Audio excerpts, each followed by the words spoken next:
একমাত্র শত্রু। আমাদের শত্রু দিল্লি, আমাদের শত্রু আওয়ামী লীগ, আমাদের ভাই হাদি আজকে সংকটময় সমস্যা। এর জন্য দায়ী কে? আমাদের আওয়ামী লীগ। এই ভারতকে আমরা শিক্ষা দিব, ভারতের সীমান্ত পরিবর্তন করে দিব, ভৌগোলিক অবস্থান থাকবে না। আমরা নেতৃত্ব দিতে চাই। আমি শিরোনার বাংলা চাই। আমরা বসবাস করবো, গর্বের সাথে বসবাস করবো। আমরা পিছনে রাখবো না। কিউব হোল্ডিংসের গল্পে সেই রেখাটি আঁকা হয়েছিল আজ থেকে 1 যুগ আগে। নকশাই আমাদের ভাষা। Cube holdings limited.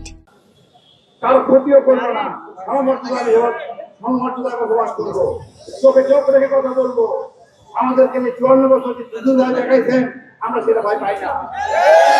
আমরা সাহস আমরা কখনো কোনোদিন ছিলাম না, পাকিস্তান আমরা কোনোদিন ছিলাম না, আমাদের শিখেছেন আমরা কোনোদিন ছিলাম, আমরা সব সমস্যা ছিলাম। আমাদের শরীরের সমস্যা শুনে নিচ্ছেন, ইনশাআল্লাহ আমাদের 5ই আগস্ট আছে। 5ই আগস্ট আমরা শুনেছি ভারত আমাদের একমাত্র শত্রু। এটাই আমার দেশ প্রেম, এটাই আমার ভালোবাসা।